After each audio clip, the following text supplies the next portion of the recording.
everyone. I am Suresh Metigar, Assistant Professor of English, Government First Grade College, Bhatgal.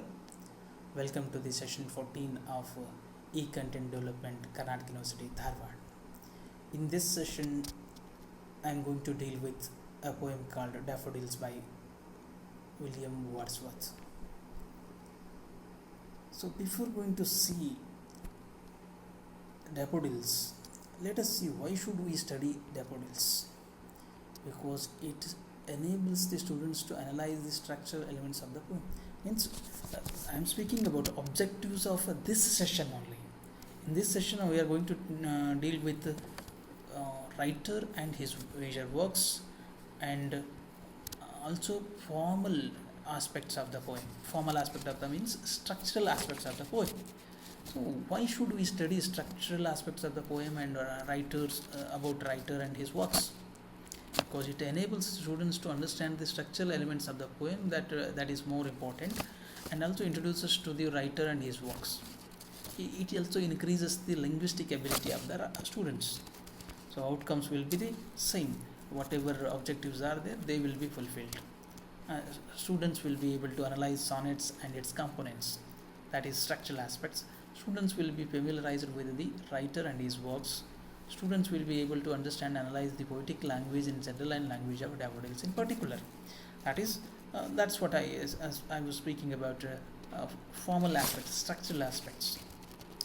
Before going to see the structural aspect of the poem, let us see about the poet, that is William Wordsworth.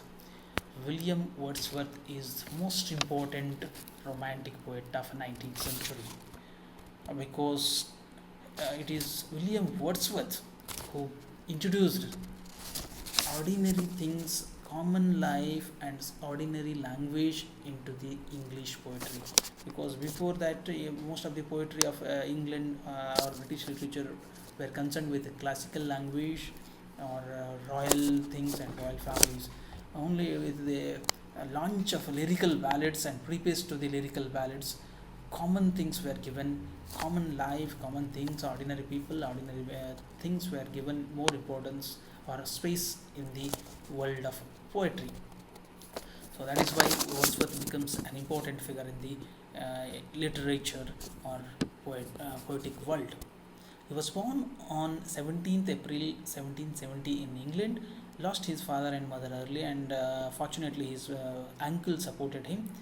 And Wordsworth met Estrée Coleridge in 1795, which was a turning point in his life, because they together produced a collection of poems called Lyrical Ballads in 1798, which helped to launch romantic age in the English literature.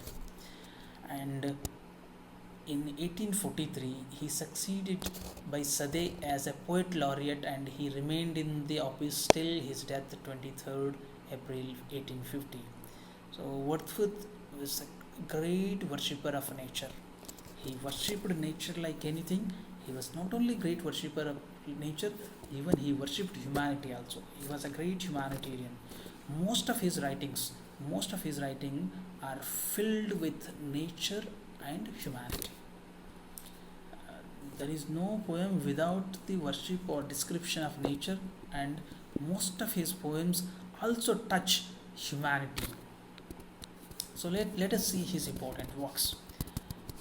He has written many works. I will just quote some here. Lines composed a few miles above Tintern Bay, that is generally called as Tintern Bay, in which he speaks about a beautiful effect of nature, and earlier effect, and after he visits that Tintern Bay, that is a place near Wyre river, and effect of that nature in the past, and also effect of the same nature visiting after 5 years. And then Lucy poems are there, where Solitary Reaper is there. These speak about common people and common things. And poems in 2 volumes. He has written poems in 2 volumes that was published in 1807. Resolution and Independence, Daffodils, which I am going to deal with in the next session. Ode on Intimation of Immortality, Ode to Duty, The Excursion, and Prelude. And Prelude is considered as his magnum opus. and it is also considered as his spiritual autobiography because it speaks about the transition or development of his mind as a writer, as a poet, from childhood to the adult age. How his mental transformation and how effect of nature on his mental transformation all is presented in this spiritual autobiography called The Prelude. So the poem Daffodils is there. I'm not going to read this poem here, and also speak about background. This poem Daffodils was written with the inspiration of an incident where Wordsworth and his sister Dorothy took a walk around Glencoe Bay, Woolswater in the Lake District. Woolswater is the second largest lake in the Lake District. It is called a Lake District because there are many lakes in that district, and Woolswater is the second largest lake where Dorothy and Wordsworth took a walk, and at that moment Wordsworth saw a long stretch of golden daffodils, that is small yellow colored flowers, and he was transfixed by that beauty of yellow flowers because Wordsworth is a great lover of nature, and he loved nature like anything, and he saw the beauty of that daffodils and he was transfixed and he enjoyed the beauty of that nature, and it was there in his mind, and he wrote this poem many years after the incident of this walking, and he remembers and he imagines the beauty of that daffodils and he describes the beauty of daffodils in this poem. So now I am going to deal with this description of the daffodils and all in the next session. Now let us see the structure and form of the poem Daffodils.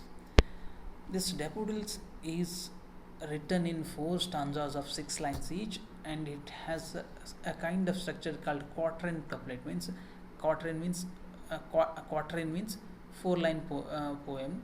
A couplet means 2 lines. It looks like its structure looks like quatrain couplet combination, and it has the rhyme scheme of AB AB CC.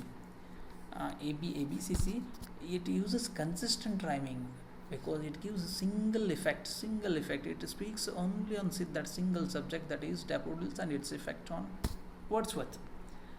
And he has used consonants and alliteration to create rhythm because he wanted to give single effect, that effect of daffodils on his mind and his communion with daffodils.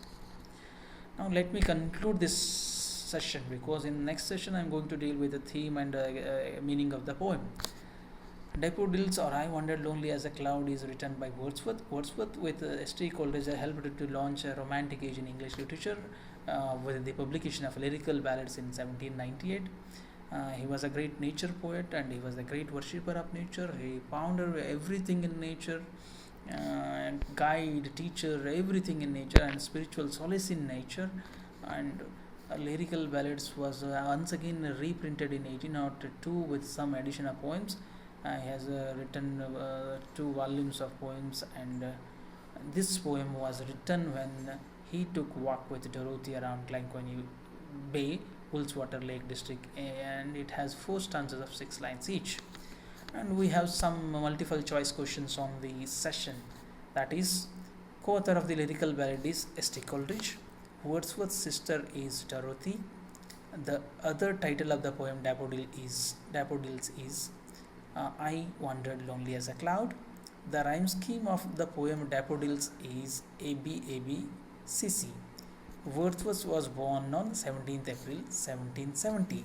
So this is 14th session. In 15th session I am going to deal with theme, meaning and other concerns of the poem. Thank you.